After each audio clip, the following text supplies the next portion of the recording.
ক্বালা রাসূলুল্লাহ সাল্লাল্লাহু আলাইহি ওয়াসাল্লাম, আল্লাহর নবী বলেন, রাকাতাল ফাজরি আহাব্বু ইলাইয়া মিনাদ দুনিয়া ওয়া মা ফিহা, ফজরের নামাজের আগে 2 রাকাত সুন্নাত দুনিয়া এবং দুনিয়ার মধ্যে যা আছে সবচাইতে আমার কাছে বেশি প্রিয়।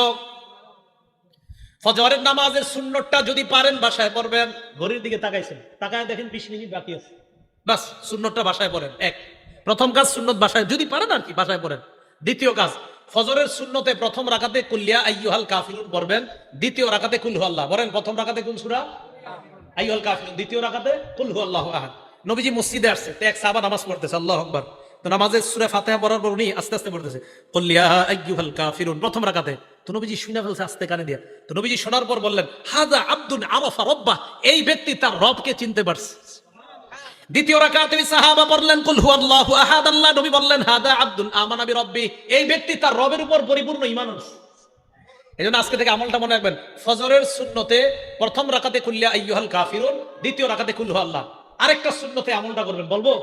মাগরিবের পরের সুন্নতে প্রথম রাকাতে কুল ইয়া আইয়ুহাল কাফিরুন, দ্বিতীয় রাকাতে কুল হুয়াল্লাহ যদি পারেন।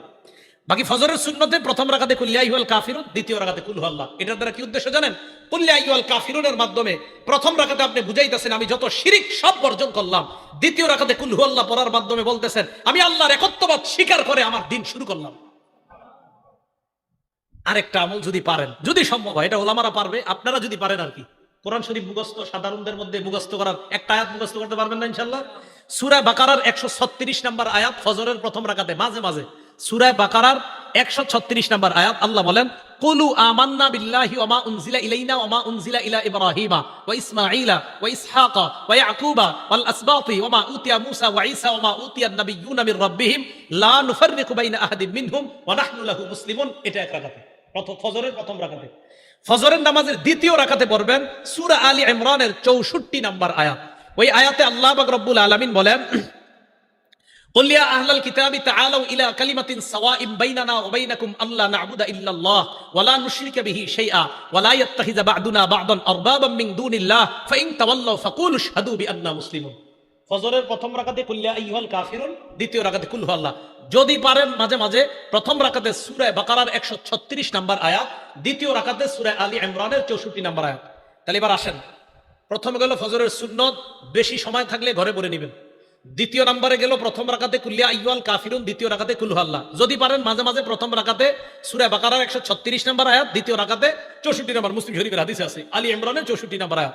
3 নম্বর কাজ, সুন্নত পড়ার পর আল্লাহর কাছে একটা দোয়া করবেন, আল্লাহুম্মা রাব্বা জিবরাইলা ওয়া মিকাইলা ওয়া রাব্বা মুহাম্মাদিন সাল্লাল্লাহু আলাইহি ওয়াসাল্লাম আউযু বিকা সালাসা মাররাত আউযু বিকা মিনান নার সালাসা মাররাত। বাংলায় বলবেন, হে জিবরাইলের রব, হে মিকাইলের রব, হে মুহাম্মদ সাল্লাল্লাহু আলাইহি ওয়াসাল্লামের রব, আমি আপনার কাছে জাহান্নাম থেকে পানাহ চাই। এটা 3 বার বলবেন।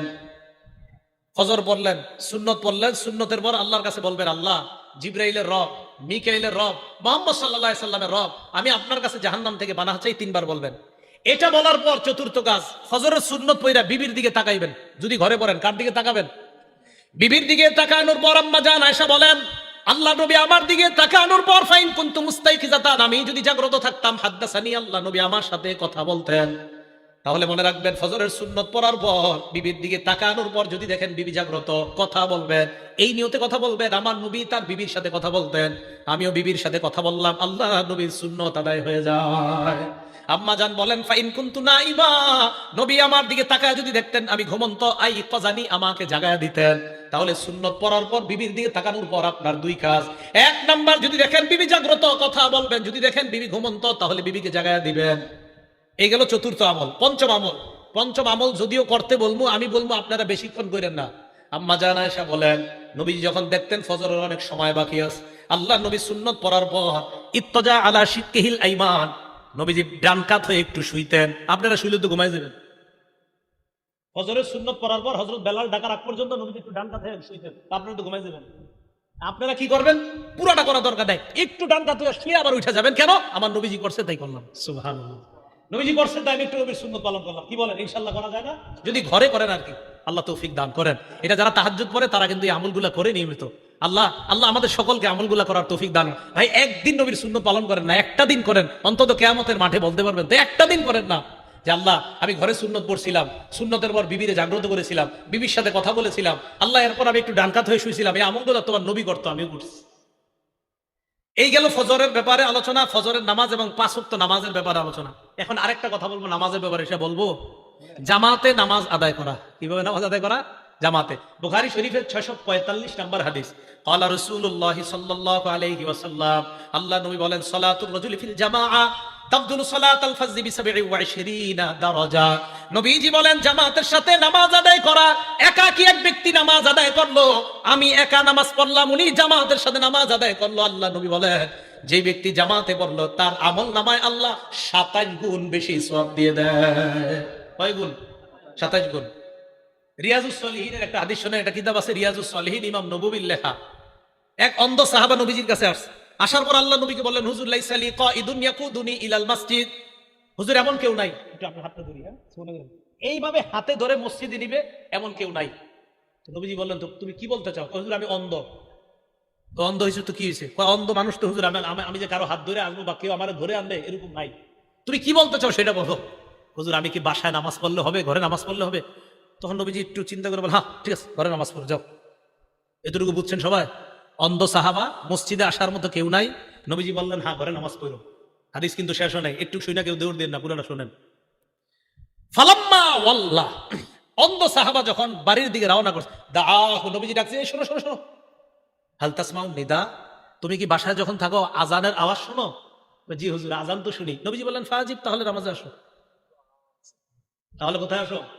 এখানে আপনারা যে কয়জন অন্ধ আছেন, তাহলে কি বোঝা যায়? অন্ধ সাহাবাকে প্রথমে বললেন বাসায় নামাজ পড়ো।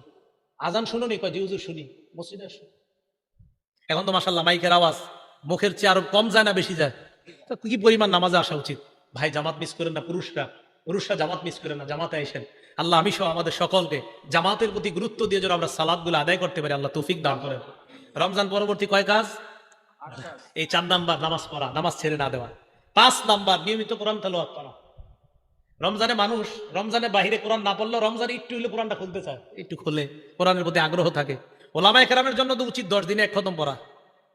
9 দিনে? আলেমদের 10 দিনে 1 খতম পড়া দরকার। সাধারণ পাবলিকের জন্য দরকার 40 দিনে অন্তত 1 খতম পড়া। কয় দিনে?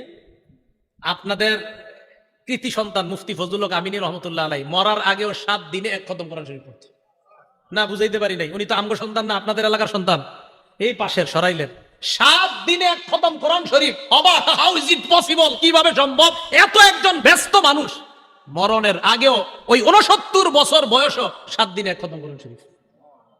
মাওয়াইজে মুজাহিদি মিল্লাতের মধ্যে উনি লেখছেন, আমি যখন জেলখানায় ছিলাম 4.5 মাসে প্রতিদিন 1 খতম কোরআন পড়ছি। এ আপনাদের এলাকা। আল্লামা আমিনী সাহেব, হুজুরের ছাত্র, আমি বেশি দিন আসলে পাই নাই, ভাগ্য খারাপ। হুজুরে যারা কাছ থেকে দেখছে ওনারা বুঝতে পারছে কি মানুষ, কি আজীব মানুষ ছিলেন। হুজুরের সবাই মনে করি কি উনি মনে খুব রাগী মানুষ, কাছে বললে বোঝা যেত যে আসলে হুজুর কত মাটির মানুষ ছিলেন। ওলামায়ে কেরাম বলতে পারে আসলে তো হুজুর রাগ হইতেন না, রাগের অভিনয় করতেন ইসলামের খাতিরে, ইসলামের জন্য অভিনয় করতেন, রাগের করতে হতো এটা। হ্যাঁ, আমরা আলেম সমাজের মধ্যে একটু রাগী হিসেবে পরিচয়, ওমর ফারুকের মতো পাওয়ার। আসলে ওমর ফারুক বলেন, মুফতি আমিনী রহমতুল্লাহ আলাইহি তাদেরকে বলেন, আসলে তারা তো রাগী না, বরং ইসলামের খাতিরে রাগ হওয়াটা এটা রাগ না, এটা ইসলামের জন্য। কি কথা ঠিক আছে তো? 5 নাম্বার কোরআন তেলাওয়াত করা, নিয়মিত কোরআন শরীফ পড়া, নিয়মিত কোরআন তেলাওয়াত করা। কোরআন তেলাওয়াত অবশ্যই আমরা নিয়মিত করব। সূরা ফুরকানের 30 নাম্বার আয়াতে আল্লাহ বলেন, কিয়ামতের ময়দানে নবীজি সাল্লাল্লাহু আলাইহি সাল্লাম আল্লাহর কাছে অভিযোগ করে বলবে, ওয়াকালার রাসূলু ইয়া রাব্বি ইন্না কওমি ইত্তাখাযু হাযাল কুরআনা মাহজুরা। আল্লাহর কাছে বলবে, আল্লাহ আমার সম্প্রদায় এই কোরআনকে পরিত্যাজ্য হিসাবে গ্রহণ করেছে, বলি নাউযুবিল্লাহ। তিরমিজি শরীফের 2926 নাম্বার হাদিস, নবীজি বলেন, মান শাগালাহুল কুরআন ওয়া যিকরি আন মাসআলাতি, কোন ব্যক্তি কোরআন পড়ার কারণে এবং জিকির করার কারণে আমার কাছে যদি দোয়া করার সময় না পায়, আমি আল্লাহ আ'তাইতুহু আফযালা মা উতিস সাইলিন, আমরা দুইজন, আমি দোয়া করি আর উনি কোরআন পড়ে, আমি দোয়া করি আর উনি জিকির করে। নবীজি সাল্লাল্লাহু আলাইহি সাল্লাম আল্লাহর থেকে হাদিসে কুদসি বলেন যে আল্লাহ বলেন যে কোরআন পড়ে আর জিকির করে আর যে আমার কাছে চায়, ওই চেয়ে সে যা পাবে কোরআন আর জিকির পড়নেওয়ালাকে আমি এর চাইতে বেশি দান করব। তাহলে প্রতিদিন কোরআন পড়বো। সাধারণ যারা আছেন ওলামারা তো পড়েই, সারাক্ষণ কোরআন পড়ায়। সাধারণ পাবলিকরা আপনারা ওয়াদা করেন ডেইলি বিশ্বাস করেন। যদি বলেন হুজুর আমি তো কোরআনের সব জায়গা পারি না, কুল হু আল্লাহ সূরাটা তো পারেন, এটা প্রতিদিন একটু দেখে দেখে পড়েন। আলহামদুলিল্লাহ সূরাটা তো পারেন, খোলেন, খুইলা এটাই দেখা পড়েন। কেন দেখা পড়বেন? এই কোরআনের সাথে আপনার একটা মহব্বত তৈরি হয়ে যেতেছে। পড়বেন তো ইনশাল্লাহ। তা আপনাদেরকে আমি বলি, আপনারা ডেইলি এইভাবে একটু খুইলা পড়েন। সত্যি কথা, 1 মাস পড়েন, 40 দিন পড়েন, 41-42 দিন পড়েন, হঠাৎ একদিন ছাইরা দেন, খুইলা পড়েন নাই, কষ্ট লাগবে। ইন্দাইল্লাহ, আজকে কোরআনটা খুললাম না কেন, মায়া লাগবে, দেখা চোখের পানি চলে আসবে যে আমি কোরআন খুললাম না কেন, হ্যাঁ আমি কি জানি একটা মিস করে ফেলছি। ঠিক নামাজ যারা পড়েন না, নামাজ ধরেন 1 মাস 2 মাস নামাজ পড়েন, ঠিক হঠাৎ একদিন যখন নামাজ ছুটে যাবে আপনি পেরেশান হয়ে যাবেন, ইন্নালিল্লাহ আমার নামাজ ছুটে যেতেছে কেন। বুঝা গেল কি? নামাজ না পড়তে না পড়তে নামাজ পড়তে মন চায় না, নামাজ পড়তে পড়তে নামাজ ছাড়তে মন চায় না। আল্লাহ আমাদের সকলকে প্রতিনিয়ত আমল করার তৌফিক দান করেন। তাই 5 নাম্বার কাজ নিয়মিত কোরআন পড়া।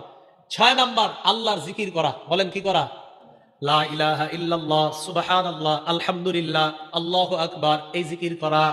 মুসলিম শরীফের বর্ণনা 1239 নাম্বার হাদিসে আল্লাহ নবী বলেন, মান সাব্বাহাল্লাহ ফি দুবুরি কুল্লি সালাতিন সালাসাহু ওয়া সালাসিনা ওয়া হামিদাল্লাহ সালাসান ওয়া সালাসিনা। ফরজ নামাজের পর যে ব্যক্তি 33 বার সুবহানাল্লাহ পড়বে, 33 বার আলহামদুলিল্লাহ পড়বে, ওয়া কাব্বারাল্লাহ সালাসান ওয়া সালাসিনা, 33 বার আল্লাহু আকবার। যদি পারেন তাহলে 34 বার আল্লাহু আকবার। যদি একটা আমল বলবো, এটা না পারলে 34 বার আল্লাহু আকবার। যদি পারেন 33 বার আল্লাহু আকবার। তো 3 33 কত হয়? এরপরে পড়বেন লা ইলাহা ইল্লাল্লাহু ওয়াহদাহু লা শারীকা লা, লাহুল মুলকু ওয়া লাহুল হামদু ওয়া হুয়া আলা কুল্লি শাইইন কাদির। আল্লাহ নবী বলেন, যারা নিয়মিত এই আমলটা করবে, গুফিরাত লাহু খাতায়া ওয়া ইন কানাত মিসলা জাবাদিল বা, আল্লাহ ওই ব্যক্তির সমুদ্রের ফেনা পরিমাণ গুনাহ যদি হয়, তার গুনাহগুলো আল্লাহ মাফ করে দেয়। প্রতিদিন পড়বেন। এবার আমার সাথে একটু পড়েন সুবহানাল্লাহি ওয়া বিহামদি। আবার সুবহানাল্লাহি ওয়া বিহামদি, সুবহানাল্লাহি ওয়া বিহামদি। এতটুকুই। বুখারী শরীফের 6408 নাম্বার হাদিসের বর্ণনা, মান ক্বালা সুবহানাল্লাহি ওয়া বিহামদিহি ফিল ইয়াউমি মিআতা মাররা। আমি যেটা বললাম এখন আপনি ঘুমাইবেন, তো ঘুমানোর সময় সুবহানাল্লাহি বিহামদি, সুবহানাল্লাহি বিহামদি। নবীজি বলেন, যেই ব্যক্তি নিয়মিত 100 বার এই সুবহানাল্লাহি ওয়া বিহামদি পড়বে, হুত্তাত খাতায়াহু ওয়া ইন কানাত মিসলা জাবাদিল বাহরি, সমুদ্রের ফেনা পরিমাণ গুনাহ হলেও আল্লাহ মাফ করে দিবেন। বলেন তো একটু সুবহানাল্লাহি, বাস একটু সুবহানাল্লাহি ওয়া বিহামদি, সুবহানাল্লাহি ওয়া বিহামদি, সুবহানাল্লাহি ওয়া বিহামদি। কয়বার? 100 বার। কষ্ট না সহজ? তো পড়বেন, শুয়ে শুয়ে আছেন, পড়তে থাকেন। যাদের ঘুম না আসে এগুলো পড়তে থাকেন, দেখবেন ঘুমাইসা যাবে ইনশাআল্লাহ। আল্লাহ আমল করার তৌফিক দান করেন। বুখারী শরীফের 6407 নাম্বার হাদিসের বর্ণনা, নবীজি সাল্লাল্লাহু আলাইহি সাল্লাম বলেন, আমাদের দুজনের দিকে তাকান, মাসালুল্লাযী ইয়াসকুরু রাব্বা ওয়াল্লাযী লা ইয়াসকুরু রাব্বা মাসালুল হাইয়্যি ওয়াল মাইয়্যিত। আমরা দুইজন এক রুমে থাকি, উনি আল্লাহর জিকির করে, আমি করি না। নবীজি বলেন, উনি হলেন জিন্দা ব্যক্তির মতো, তুমি হলো মরা ব্যক্তির মতো। হ্যাঁ, নাউযুবিল্লাহি মিন যালিক। আল্লাহ আমাদেরকে হেফাজত করেন, আল্লাহ আমাদেরকে হেফাজত করেন। তাহলে জিকির করবো তো ইনশাআল্লাহ। জিকির করা, এটা হলো 6 নাম্বার কাজ। এটা মনে রাখবো আমরা। তাহলে 5 নাম্বার কোরআন তেলাওয়াত করা, 6 নাম্বার আল্লাহ কি করা? আল্লাহর জিকির করা। 7 নাম্বার ভালো মানুষের সাথে উঠা বসা করা। সূরা তাওবার 119 নাম্বার আয়াতে আল্লাহ বলেন, ইয়া আইয়ুহাল্লাযীনা আমানুত্তাকুল্লাহা ওয়া কুনু মা'আস সাদিকিন। হে ঈমানদারগণ, তোমরা আল্লাহকে ভয় করো, সত্যবাদীদের সাথে উঠা বসা করো। আলেমদের সাথে উঠা বসা করেন, মসজিদের ইমাম খতিবদের সাথে উঠা বসা করেন, আল্লাহওয়ালাদের সাথে উঠা বসা করেন। এটা হলো 7 নাম্বার। 8 নাম্বার কাজ, শাওয়াল মাসে 6টা রোজা রাখবেন। শাওয়াল মাসে কয়টা রোজা? শাওয়াল মাসে 6টা রোজা রাখবেন। ক্বালা রাসূলুল্লাহ সাল্লাল্লাহু আলাইহি ওয়াসাল্লাম, আল্লাহর নবী বলেন, মান সামা রমাদান, যেই ব্যক্তি রমজানের রোজা রাখে, সুম্মা আতবাহু সিত্তাম মিন শাওয়াল, এরপর শাওয়ালের 6টা রোজা রাখে, কানা কা সিয়ামিদ দাহরি কুল্লি, 1 বছর রোজা রাখার সওয়াব পেয়ে যায়। শাওয়াল মাসে 6টা রোজা রাখা। মা বোনদের যাদের কাজা রোজা আছে, কারো 3টা, কারো 7টা, কারো 10টা, তারা কাজা রোজা আলাদা রাখবে, শাওয়ালের 6 রোজা আলাদা রাখবে। আপনাদের অসুস্থতার কারণে যদি কারো রোজা কাজা হয়ে থাকে, এই কাজা রোজা আলাদা রাখবেন, শাওয়ালের 6 রোজা আলাদা রাখবেন। একটা আরেকটার সাথে মিলিয়ে রাখা যাবে না। কিন্তু শাওয়ালের 6 রোজা যদি পারেন টানা 6 দিন রাখবেন, না পারলে মাসের মধ্যে যেই কোনো 6 দিন রাখবেন। শাওয়াল মাসের মধ্যে যে কোনো 6 দিন রাখবেন, ইনশাআল্লাহ আদায় হয়ে যাবে। আর সারা বছর যদি পারেন সোমবার আর বৃহস্পতিবার আপনারা রোজা রাখার চেষ্টা করবেন। আল্লাহ পাক রব্বুল আলামিন যে 8টা করণীয় বললাম, 1 নাম্বার আমলগুলা নষ্ট না করা, 2 নাম্বার হেদায়েতের উপর অটল থাকা, 3 নাম্বার শয়তানকে শত্রু হিসেবে গ্রহণ করা, 4 নাম্বার নামাজ না ছেড়ে দেওয়া, 5 নাম্বার জিকির করা, 6 নাম্বার কোরআন তেলাওয়াত করা, 7 নাম্বার সত্যবাদীদের সাথে থাকা, 8 নাম্বার শাওয়ালের 6টা রোজা রাখা। এই আমলগুলা আমরা সারা জীবন করব ইনশাআল্লাহ। সারা জীবন যেন এই আমলগুলা ধরে রাখতে পারি, রমজানের ধারাবাহিকতা অভ্যাস যেন আমলের অভ্যাস ধরে রাখতে পারি, আল্লাহ তৌফিক দান করেন। আমিন।